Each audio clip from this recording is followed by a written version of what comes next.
Hello my name is Kshitij Srivastava and this is my video blog. आज मैं फिर एक कमेंट का जवाब देने जा रहा हूँ। Let's read the comment first.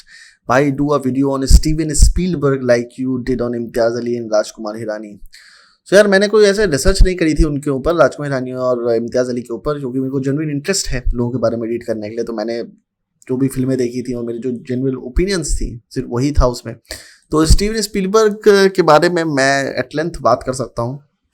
मुझे पता नहीं मैं कितनी बात कर सकता हूँ, पर कर सकता हूँ, क्योंकि मैंने उनकी बायोग्राफी पढ़ी है और मैं बहुत बड़ा फ़ैन रहा हूँ उनका। मैंने एक टाइम था कॉलेज के दिनों में, मैंने उनकी सारी फिल्में लाइन से डाउनलोड करके एक एक करके देखी थी। तो मेरी एक आदत थी कि मैं ऐसे मार्टिन स्कॉर्सेसे हैं या जो टॉप डायरेक्टर्स हैं, स्टीवन स्पीलबर्ग है, पेड्रो अल्मोदोवर हैं, या फिर जो भी हैं, गैस्पर नोए हैं और डेविड क्रॉननबर्ग हैं, जितने भी बड़े डायरेक्टर्स थे उनकी फिल्में डाउनलोड करता था, फोल्डर बनाता था, उसमें लाइन से एक एक करके देखता था, just to see their evolution and what kind of film they have made, what kind of patterns that they have. So वो देखना मुझे बड़ा शौक था, तो मैं देखा करता था। तो स्टीवन स्पीलबर्ग की फिल्में मैंने लाइन से देखनी शुरू की थी। तो वो पहली जैसे डुएल है, जो बहुत लोगों ने नहीं देखी, डुएल से देखना शुरू किया, फिर जॉस देखी, फिर ईटी देखी, फिर close encounter of third kind देखी, उसके बाद कौन कौन सी फिल्में आई है आई डोंट नो, बहुत सारी फिल्में करी। ये शुरुआत की फिल्में मुझे इसलिए याद है क्योंकि ये काफ़ी इन्फ्लुएंशियल थी, बहुत अच्छी थी। और जुरासिक पार्क तो है ही, जुरासिक पार्क मुझे याद है 92-93 में जब भी वो रिलीज़ हुई थी, मैं नैनीताल में, मेरी नानी मुझे ले गई थी दिखाने के लिए और मैं देख के एकदम हिल गया था। और मेरे पास अब एक बैग था, स्कूल बैग, उसमें जुरासिक पार्क था। मेरा जो पेंसिल बॉक्स था वो भी जुरासिक पार्क वाला था and I was very proud of it. वो 3-4 साल मैंने स्कूल लेके गया हुआ, मतलब I just didn't want to lose that Jurassic Park bag. बहुत प्यार था मुझे उस जुरासिक पार्क वाले बैग और पेंसिल बॉक्स से। Anyways, so Steven Spielberg basically was not someone who was from the film background, पर उनके पापा ने उनको एक 8mm का कैमरा ला के दिया था, जो रील वाला कैमरा था, and he would shoot films at home and develop the reels and then see कि उन्होंने क्या फुटेज बनाया है, ऐसा ऐसा करके। तो स्टीवन स्पीलबर्ग ने किसी को असिस्ट नहीं किया। सबसे अच्छी बात मुझे ये लगती है कि उन्होंने किसी को असिस्ट नहीं किया। ही लर्न बाय डूइंग। सो वो लगातार फिल्म बनाते रहे, शूट करते रहे कुछ ना कुछ। फिर उन्होंने अपना एम्बलिन एंटरटेनमेंट करके कंपनी बनाई, जो कि रजिस्टर्ड नहीं थी, मतलब ऐसे ही जैसे होता है ना, यंग स्टूडेंट्स बनाते हैं। तो उन्होंने अपनी कंपनी का ऐसा नाम करके एक म्यूजिक वीडियो बनाया, जो म्यूजिक वीडियो उन्होंने काफ़ी लोगों को दिखाया, काफ़ी लोगों ने उसको अप्रिशिएट किया। उसके बाद ऐसी कहानी है, ये अर्बन लीजेंड है, मिथ है, इसके बारे में कोई वैलिडिटी नहीं है, सच्चाई कितनी है मुझे पता नहीं, पर मैंने ऐसा सुना है, मतलब पढ़ा भी था और कई जगह पढ़ा है ऐसा कि स्टीवन स्पीलबर्ग चलते चलते यूनिवर्सल स्टूडियोज अपने आप पहुंच गए। He left, he was drop out, उन्होंने शायद स्कूल या कॉलेज छोड़ दिया था and he directly went to Universal Studios. वहां जाके वहां के जो टॉप एग्जीक्यूटिव थे उनसे जाके मिले और ही टोल्ड हिम कि he want to become a director and he asked him कि ऐसा कुछ था कि मतलब तुमने क्या काम किया। उसने कहा कि मैंने अभी ये किया, ऐसा किया, वैसा किया। तो उसने कहा तुम्हारे पास अभी एक्सपीरियंस नहीं है। So he made him, he gave him a space there just to sit and observe. तो ये बड़ा रेयर था कि कोई आदमी इतने छोटे लड़के को ऐसा बैठने के लिए दे दे। उनसे शायद कुछ इंथुजियाज्म देखा होगा, कोई चीज़ देखी होगी जो उन्होंने बोला कि तुम यहाँ बैठ के देखो। और वो देखते देखते काफ़ी चीज़ सीखने लगे, इन्वॉल्व होने लगे। इन्वॉल्व होते होते कोई एक शो था जिसका डायरेक्टर चला गया, तो तुरंत कोई डायरेक्टर रिप्लेस करना था। तो इस यंग लड़के को उन्होंने छोटा सा काम दे दिया और उन्होंने वो शूट करना शुरू किया। पर स्टीवन स्पीलबर्ग को टीवी के बारे में आइडिया नहीं था, क्योंकि जिंदगी भर तो उन्होंने फिल्में देखी थी। अब फिल्मों में तो वाइड शॉट भी होते हैं, पर टीवी में उतने वाइड शॉट नहीं होते, क्योंकि टीवी होता ही छोटा सा है। अगर उसमें आप वाइड शॉट ले लोगे, एक्सट्रीम वाइड शॉट ले लोगे, तो कैरेक्टर्स दिखेंगे ही नहीं। अब ये सब चीज़ें, छोटी छोटी चीज़ें थी जो स्टीवन स्पीलबर्ग को नहीं पता थी उस टाइम में। तो वो कई बार वाइड शॉट लगा लेते थे, फिर जब वो जाता था एडिटिंग के लिए तो पता चलता था वो शॉट तो यूज ही नहीं हो सकता। तो उनका ये सब कमी धीमे धीमे करते करते उन्होंने सीखा और करते करते एक फिल्म आई उनके पास जिसका नाम था डुएल, जो टीवी की ही फिल्म थी कि टीवी पे ही रिलीज होनी थी। उसके लिए उनको डायरेक्टर चाहिए था, तो उसके पे उन्होंने काम करना शुरू किया और वो फिल्म बनाई। अब वो फिल्म ऐसी थी कि शायद कोई और डायरेक्टर उसको बनाता तो शायद उतने अच्छे से नहीं बन पाती, पर स्टीवन स्पीलबर्ग ने उसको बनाया तो वो काफ़ी अच्छी फिल्म बन गई। तो उसमें एक आदमी है, अब सोचो बड़ी स्टूपिड सी कहानी है कि एक आदमी है जो रोड पे जा रहा है और एक ट्रक है जो उसका पीछा कर रही है और ट्रक का ड्राइवर कभी दिखाई नहीं देता है और ट्रक वाला भी उसके पीछे पड़ा हुआ है, उसको मारना चाहता है। क्यों, उसका भी कोई रीजन ज़्यादा एक्सप्लेन नहीं किया गया इस पिक्चर में। अब ये ड्राइवर जो कार वाला है, ये अपने आप को बचाता रहता है और एंड में जो होता है वो ट्रक जो होती है डिस्ट्रॉय कर देता है बाद में उसको एंड में। तो basically it's a fight between a man and a machine, again James Cameron, but the fight between a man and a huge truck. और वो ट्रक बार बार आता है और मतलब वो जो सस्पेंस था वो क्रिएट करना, वो और थ्रू आउट फिल्म में एक रोड मूवी जिसमें 2 ही कैरेक्टर्स हैं और जिसमें एक कैरेक्टर तो सिर्फ एक ट्रक है, मतलब it's very difficult to show a film like that and hold the interest of the audience, but it's very fucking good film. तो मैंने वो फिल्म 2 बार देखी थी और डिफरेंट टाइम जोन्स पे, और मुझे वो फिल्म काफ़ी अच्छी लगती थी। और बाद में मैंने पढ़ा कि वो फिल्म एक ही लोकेशन पर उन्होंने शूट कर दी थी, बहुत सारे सीन्स एक ही लोकेशन में शूट कर दिए थे। तो तब मुझे एक नई चीज़ पता चली कि भाई साहब स्टीवन स्पीलबर्ग कितना ब्रिलियंट है कि चीट कैसे कर सकता है। तो एक पहाड़ी का एक एरिया था, तो अलग अलग एंगल से उसी जगह पर उसने सारे शॉट्स ले लिए थे। आप समझ रहे हो, मतलब हमें ऐसा लगता है कि वो फिल्म लगातार चल रही है, डिफरेंट डिफरेंट लोकेशन पे अलग अलग शॉट लिए जा रहे हैं, पर नहीं, एक ही लोकेशन पे अलग अलग एंगल से ले लिया। क्योंकि जब आप इस साइड से कुछ देख रहे हो तो आपको थोड़ा पता है पीछे क्या लोकेशन है, तो जब आप एंगल चेंज करोगे तो पीछे वाली लोकेशन से आप आगे वाली लोकेशन थोड़ा कनेक्ट कर सकते हो, जाहिर सी बात है ना। तो चार लोकेशन है आपका, दो ये और दो ये। So if you just take the perspective of one location, तो आप दूसरी लोकेशन कभी और एक्सप्लॉइट कर सकते हो, फिर ये सारी लोकेशन आप एक्सप्लॉइट कर सकते हो। And it was such a brilliant thing कि आप एक ही जगह पे इतना सारा फिल्म निपटा सकते हो। मतलब प्रोडक्शन के पॉइंट ऑफ व्यू से भी कितना कमाल का काम किया था। And that film somehow became success on television. उसके बाद उनको एक फिल्म मिली जॉज, जो कि एक बहुत पीटर बेंचले की एक नॉवेल थी जॉज, जो बहुत बहुत ज़्यादा सक्सेसफुल नॉवेल थी, जिसमें एक शार्क जो था उसने एक शहर को परेशान कर रखा था। जो भी उस बीच में जाता था शार्क उसको मार देती थी। सो वो शार्क बेसिकली आदमखोर हो चुकी थी और उसको पकड़ने के लिए एक टीम जाती है। तो उनके जो एडवेंचर्स थे उस पर वो किताब लिखी गई थी। And that book became huge bestseller because the way it was written was good, very nice, and lots of information about the aquatic animals were given there, lot of you know that world was created in that novel कि कैसे terror maintain होता है। तो Steven Spielberg decided to make that film and the budget of that film was very low. तो Steven Spielberg ने anyways film start करी, but he जो उसके मेकिंग वेकिंग आप देखोगे या फिर किताब उसके बारे में पढ़ोगे या उसकी जो रिलेटेड बुक्स है मेकिंग की वो पढ़ोगे, तो आपको पता चलेगा Steven Spielberg was so finicky and particular about कि उसे शार्क ऐसी ही चाहिए। तो नॉर्मली उस टाइम पे इतना वीएफएक्स होता नहीं था और इतना अच्छा प्रोस्थेटिक्स भी नहीं होते थे, बट ही इंसिस्टेड ऑन कि मुझे शार्क रियल चाहिए, रियल चाहिए, रियल चाहिए। And they kept on making the dummies dummies dummies, बनाते गए and he didn't satisfy till he got the shark which actually looked like a real shark. अब problem ये थी कि शार्क ऑफकोर्स रियल तो थी नहीं, तो बहुत देर तक स्क्रीन में अगर कोई उसको देखेगा तो उसे पता चल जाएगा शार्क रियल नहीं है। तो स्टीवन स्पीलबर्ग ने शार्क को दिखाया ही बहुत कम है। कम दिखाने की वजह से फायदा क्या हुआ, क्योंकि आप अगर किसी चीज को कम दिखाते हो ना, किसी विलेन को कम दिखाते हो फिल्म में, तो वो एक एनिग्मा बन जाता है। आप उससे ज्यादा डर लगता है। अगर विलेन दिख गया तो डर खत्म हो गया। इसलिए जो अच्छी फिल्में होती है उसमें विलेन बहुत कम टाइम के लिए आता है, तो जितने कम टाइम के लिए वो आएगा उतना कम आप उसके बारे में जानोगे, उतना ज्यादा उसके बारे में सोचोगे, उतना ज्यादा डर क्रिएट होगा आपके दिमाग के अंदर। सो ये करके उसने शार्क को कम दिखाया, जिसकी वजह से जब शार्क छोटे मूवमेंट के लिए भी आती है तो आप डर जाते हो। And the way he had shot the film, मतलब उसमें वो डॉली जूम शॉट भी था, रिचर्ड ड्रेफस है उसमें, उनका नहीं, दूसरा बंदा था बीच पे जो बीच सिक्योरिटी गार्ड था, उसका एक डॉली जूम शॉट है। मैंने पहली बार डॉली जूम शॉट वहां पे देखा था, तब मुझे पता नहीं था वो डॉली जूम शॉट है। वो तो जब मैंने बाद में एक फ्रेंच फिल्म देखी ला हेन, तब मुझे पता चला अच्छा ये डॉली जूम शॉट इसको कहते हैं। और मैंने उसको रिक्रिएट करने की कोशिश करी थी अपने पिक्चर एम्फीगोरी में। एनीवेज, तो जॉज जब उन्होंने बनाई तो धीमे धीमे करते करते जॉज का बजट बढ़ता गया और शायद 27 साल की उन्होंने शुरू किया था उसको बनाना, और 26 साल की उन्होंने शायद डुएल बनाया था और 27 साल की उम्र में उन्होंने बनाना शुरू किया था। 29 के वो थे। 1975 में रिलीज हुई थी जॉज, क्योंकि 1976 में शायद रिलीज हुई थी स्टार वॉर्स। तो 1975 में रिलीज हुई थी जॉज और 1946 की पैदाइश है स्टीवन स्पीलबर्ग की। सो he was 29 years old. So the film became a huge hit despite not having any super duper stars at that time. It became a huge summer hit. मतलब जो summer hit का फंडा है ना, अगर आपने सुना है ये शब्द कि समर हिट टाइप का, अब तो नहीं होता है इतना ज्यादा। पहले क्या होता था, स्कूल में बच्चों की छुट्टी होती थी, जैसे हम लोग की नहीं होती है समर में 2 महीने की छुट्टी होती थी, तो उस टाइम में ना बच्चे पिक्चरें ज्यादा देखते थे, यंगस्टर्स पिक्चरें ज्यादा देखते थे। तो समर में पिक्चरें ऐसी रिलीज की जाती थी जो बच्चों को ज्यादा अट्रैक्ट करती थी।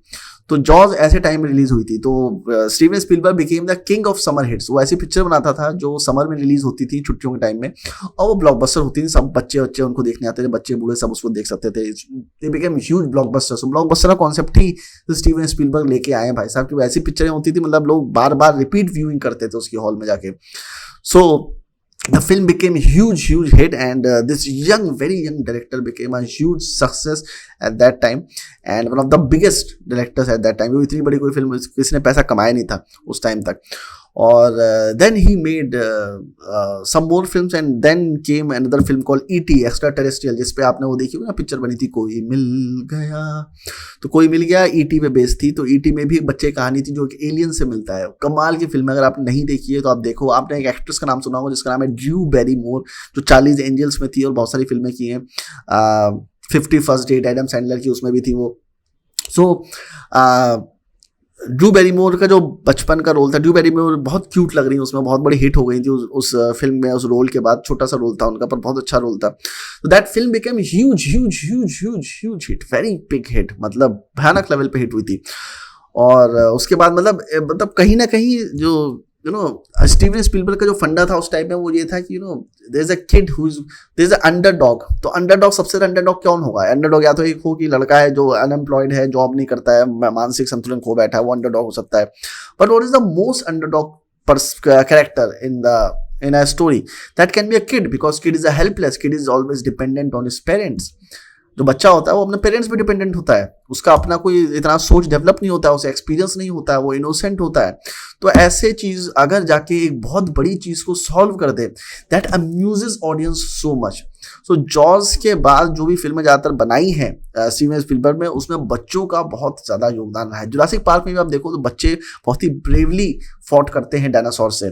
Same happened in ET. ET में बच्चे ही हैं जो एलियन से डील करते हैं और पूरी दुनिया से टक्कर लेते हैं, मतलब गवर्नमेंट एजेंसी से टक्कर लेते हैं उस एलियन को बचाने के लिए। And that become a huge thing.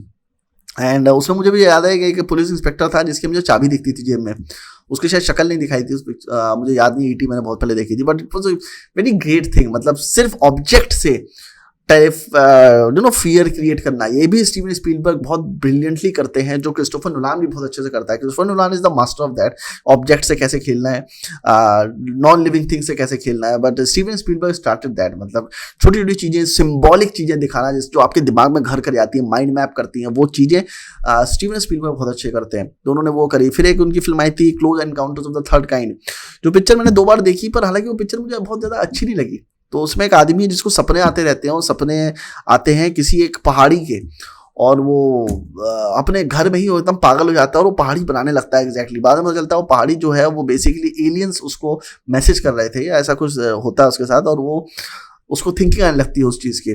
So that whole story is about him chasing that particular vision of him and finally founding those aliens. So at that time Steven Spielberg को aliens में बहुत ज़्यादा interest था। तो ये सारी चीज़ें चल रही थी, और ये सारी इस तरह की फिल्में बनाते थे वो, जिसमें बच्चे और एलियंस और ये सारी चीज़ें रहती थी। साइंस फिक्शन रहता था बहुत सारा, साइंस फिक्शन में he was always very much interested, and he was very successful. And at that time George लूकस के पास एक कॉन्सेप्ट था जो उन्होंने लिखा था, जिसका नाम था इंडियाना जोन्स। अब यार कैसे, मतलब ये आदमी इतना ब्रिलियंट है जिसकी सारी फिल्में ब्लॉकबस्टर ही होती थी, मतलब कुछ भी बना दे उस टाइम पे।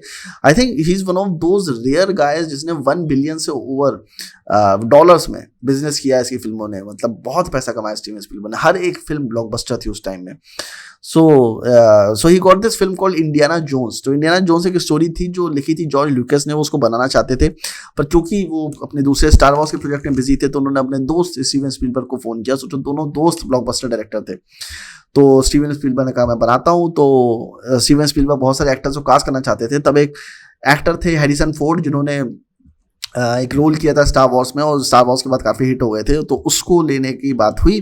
पर उनकी एज इंडियाना जोन्स के हिसाब से थोड़ी सी ज़्यादा थी, जो स्टीवन स्पीलबर्ग को नहीं लग रहा था कि वो सही है रोल के लिए। पर क्योंकि जॉर्ज लूकस ने फोर्स किया कि आप इनको लेके देखो, अच्छे एक्टर है करके, उन्होंने लिया स्टीवन स्पीलबर्ग ने, और वो फिल्म बनाई इंडियाना जोन्स, जो कि इतनी ज़्यादा बड़ी हिट हो गई, इतनी ज़्यादा हिट हुई कि आज उसके शॉट्स पे रिसर्च होती है, लोग रिसर्च करते हैं। और उसका जो ओपनिंग शॉट्स हैं जिसमें इंडियाना जोन्स को इंट्रोड्यूस करते हैं, that also become one of the most iconic scene. जो फिल्म स्कूल से पढ़ाया जाता है कि किसी कैरेक्टर को बहुत कम टाइम में कैसे स्टैब्लिश किया जाता है, कि 8 शॉट से आपने उस कैरेक्टर की पूरी पर्सनैलिटी को स्टैब्लिश कर दिया, विच इज़ ग्रेट। मतलब वो स्टीवन स्पीलबर्ग ऐसा आदमी ही कर सकता है। और दैट फिल्म ऑल्सो, अभी आप देखोगे तो शायद आपको फिल्म उतनी अच्छी ना लगे, पर उस टाइम पे जब वो फिल्म बनी थी तो उसकी जो ग्राफिक्स थी, उसका जो सेट डिज़ाइन था, वो आउट ऑफ द वर्ल्ड था, मतलब बहुत बढ़िया था। मतलब ये जो डायरेक्टर्स हैं, जो फिल्में आप आज देख रहे हो मार्वल्स की, इन सब की, इसके पीछे कहीं ना कहीं बहुत बड़ा हाथ Steven Spielberg, James Cameron, George लूकस जैसे डायरेक्टर्स का भी है, जिन्होंने इन चीज़ों को आगे बढ़ाया। जैसे जॉर्ज लूकस इन्होंने कंपनी खोल दी थी, इंडस्ट्रियल लाइट एंड मैजिक, जो एक्चुअली कंपनी थी जो बाद में इन्होंने खरीद ली थी, because he wanted to do special effects and he wanted to control it, and that institute, that company is still one of the most premium and one of the biggest special effect provider for Hollywood. So anyways, those Indiana Jones also became huge hit, and then Michael Christian की एक novel आई थी Jurassic park, जिसमें उन्होंने बहुत ही technically research करके बताया था कि जुरासिक पार्क का एरा कैसा था और कैसे डायनासोर्स वहाँ पे रोम करते थे और कैसे अगर वो अभी प्रेजेंट में होते तो कैसे हम उनसे डील करते थे। उस बारे में उसने वो नॉवेल लिखी थी, जिसमें बहुत सारी चेंजेस उन्होंने स्टीवन स्पीलबर्ग ने किए, और out of the world technology जो मुझे लगता है अभी भी इंडिया में हम लोग की कैपेबिलिटी नहीं है उस टेक्नोलॉजी को यूज़ करने की, वो यूज़ करके उन्होंने जुरासिक पार्क नाम की एक फिल्म बनाई, जो कि अगेन बहुत बड़ी ब्लॉकबस्टर थी। मतलब वो इतनी कमाल की ब्लॉकबस्टर थी। उसके तो मतलब सीन्स पे मैंने रिसर्च करी हुई है, और मैं क्लास में जब बच्चों को पढ़ाता था तो जुरासिक पार्क के सीन्स दिखा दिखा के बताता था कि कैसे कैरेक्टर को इंट्रोड्यूस किया जाता है, कैसे कैरेक्टर्स के ट्रेट्स बताई जाती हैं without even telling them. The audience would know how the characters would behave in a particular situation. What is the definition of a hero? What is the definition of a side character? What is the definition of a coward? ये सारी चीज़ें आपको Jurassic park के सिर्फ एक scene से ही establish हो जाती हैं। Brilliant film. उसके बाद स्टीवन स्पीलबर्ग ने थोड़ा सा अपना डायरेक्शन चेंज कर लिया और वो शिंडलर्स लिस्ट टाइप की फिल्म बनाने लगे। शिंडलर्स लिस्ट और म्यूनिक वर्ल्ड वॉर के ऊपर जो फिल्में थी वो बनाने लगे। He got interested because film makers भी लगातार रीड करते रहते हैं। जैसे जेम्स कैमरॉन है, he also has a knack of reading a lot of books, researching a lot. And Stanley Kubrick तो मैं पढ़ रहा था कि वो जब शाइनिंग बना रहे थे देन उन्होंने अपने आप को कमरे में बंद कर लिया था, एंड वो just keep on reading books after books after books till he decided he is going to find the book that he is going to make a film on. And finally he found this book called Shining, और उन्होंने उसके सारे rights खरीदे, सारी copies खरीदी ताकि कोई उसको पढ़ ना पाए, एंडिंग ना पढ़ पाए। और शायद ये कहानी उससे मिलती है अल्फ्रेड हिचकॉक के साइको से। अल्फ्रेड हिचकॉक मैंने भी ये किया था कि साइको जब उन्होंने पता चला था तो साइको उन्होंने ऑथर से खरीद लिए थे राइट्स, और उसकी सारी कॉपीज जो मार्केट में थी सब उठवा ली थी ताकि किसी को उसका एंड ना पता चल सके, उस सस्पेंस बिल्डअप करने के लिए। तो यही शायद केस हुआ था स्टैनली क्यूब्रिक का। शाइनिंग के टाइम में उन्होंने शाइनिंग खरीदी स्टीवन किंग से और उसके बाद उसको बनाना शुरू किया, and became one of the most iconic films. And same happened with Steven Spielberg. He change direction in 90s after Jurassic park. He made Schindler's list, Munich, and he also started working with huge film actors like Tom cruise and all these people, जो पहले नहीं करते थे। पहले तो मुझे पता नहीं था सैम नील कौन है जो जुरासिक पार्क के मेन हीरो थे। इवन एआई में कोई बहुत ईटी में कोई बहुत बड़ा एआई बोल रहा हूँ, ईटी में कोई बहुत बड़ा स्टार नहीं था। एआई में तो था, एआई उनकी एक फिल्म है आर्टिफिशियल इंटेलिजेंस जो मैंने आज तक नहीं देखी, पता नहीं क्यों। जूड लॉ थे उसमें, पता नहीं क्योंकि मन नहीं किया उस पिक्चर को देखने का, क्योंकि पिक्चर फ्लॉप भी हो गई थी। उसके बाद एक्चुअली उनकी फिल्में फ्लॉप होनी शुरू भी हुई, क्योंकि उन्होंने अब वो फिल्म बनानी शुरू करी जो वो बनाना चाहते थे। उससे पहले शायद मुझे लगता है वो फिल्म बना रहे थे जो उनको लगता था ये ऑडियंस देखना चाहती है, उनकी फिल्म ब्लॉकबस्टर हो रही थी। But still technically you can not beat Steven Spielberg. जैसे उनकी एक फिल्म है टॉम हैंक्स वाली, टॉम हैंक्स के साथ उसकी काफ़ी अच्छी अच्छी फिल्म है। जैसे Catch Me If You Can watch it numerous times and you won't get bored. Leonardo DiCaprio और टॉम हैंक्स की जो फिल्म है Catch Me If You Can, और मेरे ख्याल से बहुत सारी फिल्में बनाई टॉम हैंक्स के साथ। टॉम हैंक्स एक ऐसा एक्टर जिसके साथ आप कितनी फिल्में बनाओ। आपको पता है टॉम हैंक्स एक ऐसा एक्टर है जिसको 92 में 2 ऑस्कर मिले थे एक साथ। आई थिंक नॉमिनेट हुआ था या फिर नॉमिनेशन मिला था, और एक के लिए उन्होंने जीता था, फिलाडेल्फिया एंड फॉरेस्ट गंप के लिए शायद उनको फिलाडेल्फिया के लिए मिला था, फॉरेस्ट गंप के लिए नहीं मिला था। नहीं सॉरी 2 कॉन्जिक्यूटिव ऑस्कर मिले थे उनको एक साल के बाद। हर 2 साल लगातार कॉन्जिक्यूटिव ऑस्कर मिले थे, which is very rare for an actor. मेरे ख्याल से आज तक किसी को नहीं मिले। तो फिलाडेल्फिया के लिए एक साल उनको मिला और अगले साल उनको मिला फॉरेस्ट गंप के लिए, which was again huge. So those were great films. एक और फिल्म उनकी टर्मिनल जो उन्होंने टॉम हैंक्स के साथ बनाई है। टॉम हैंक्स के साथ उन्होंने एक और पिक्चर बनाई थी catch Me If You can, तो मैंने बताई दिया आपको। और सेविंग प्राइवेट रयान के बारे में बता रहा था। सेविंग प्राइवेट रयान का जो ओपनिंग सीक्वेंस है वो आज भी मतलब one of the most legendary and most technically accurate माना जाता है। इतना ज़्यादा एक्यूरेट है कि यू कैन बिलीव कि मतलब कितना डिटेल्स पे ध्यान दिया है। मतलब जो बॉटल्स वो लोग कैरी करते हैं, जो चोटें लगती हैं, जो जिस तरह से आर्मी लड़ती है, if you just watch that seen you can actually go inside the war zone की वॉर में एक्चुअली होता क्या है, उसमें आप चले जाओगे। अभी रिसेंटली स्टीवन स्पीलबर्ग की बहुत सारी फिल्में मैंने नहीं देखी हैं बिकॉज अभी उनकी फिल्मों से मेरा वो कनेक्शन नहीं बिल्डअप हो पाता है। मैं नहीं समझ पाता हूँ किस तरह की फिल्में बना रहे हैं। बट पहले की उनकी जो भी फिल्में हैं, पहले 30 साल उन्होंने जो फिल्में बनाई हैं, all those films are brilliant. Specially Schindler's List, अगर आप देखो आपको शिंडलर्स लिस्ट भी बहुत पसंद आएगी। And there is a thing कि शुरुआत की फिल्मों में तो उनका पैटर्न दिखता है कि okay this is a kind of film that they were trying to make. There was a structure that he was, जैसे मैं बताता ना इम्तियाज अली, राजकुमार रानी एक ही तरह का स्ट्रक्चर फॉलो करते हैं। तो initially he was following that structure and the films were again and again an underdog versus an almighty force. इन दोनों के बीच में लड़ाई होती थी, पर आगे जाके उन्होंने वो सारी चीजें चेंज करना शुरू कर दिया। He started focusing on different stories and started focusing on separate individual subjects and he would experiment a lot with a lot of things. which was good, but again you don't find signatures Steven Spielberg touch in those films. अभी जैसे उनकी film I ready player one, तो मैंने वो देखने की कोशिश की पर मुझे बहुत ज़्यादा मज़ा नहीं आया। तो वही ये पता है क्या है, राम गोपाल वर्मा सिंड्रोम है। राम गोपाल वर्मा सिंड्रोम मतलब आप अच्छी फिल्म बना रहे थे and then you went into this experiment zone where you want to experiment with the technology and everything. You stop focusing on the stories, you start focusing more on the technical side. अब जैसे उनकी एक film अभी आ रही है west side story, जिसके बारे में पढ़ा। West side story basically Hollywood की एक पुरानी फिल्म है जो बहुत सक्सेसफुल रही थी, तो उसका शायद रीमेक है, उसमें भी काफ़ी गाने हैं, म्यूजिकल फिल्म है। सो आई डोंट नो, मैंने उसका अभी तक ट्रेलर नहीं देखा है, मैं देखूंगा ज़रूर उसका trailer.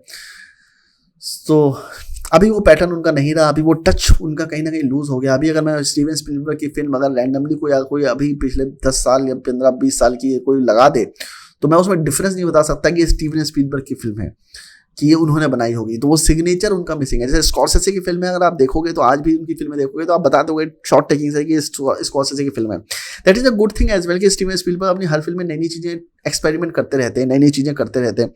There is a certain touch to him which if he makes a commercial film, तो कमर्शियल फिल्म हिट होगी because his structure and the way he shows things is मतलब एक्सेलेंट लेवल पे है वो सारी चीज़ें।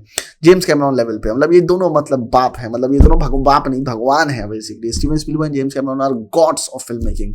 नोलान को तो लोग अभी जो नए लड़के हैं वो नोलान करते रहते हैं। They haven't seen the films of Steven Spielberg, even though when they see the films of James Cameron and Steven Spielberg, जो पुरानी फिल्में हैं उनको समझ में नहीं आता कि क्योंकि वो अभी की टेक्नोलॉजी से उस टाइम की टेक्नोलॉजी को कंपेयर करते हैं। जब आप फिल्में देखते हो तो आपको उस टाइम की economy, political situation, society situation सारी सोच के फिल्में देखनी पड़ती हैं, तब आपको समझ में आता है कि उस टाइम पे फिल्म कैसे बनाई गई होगी।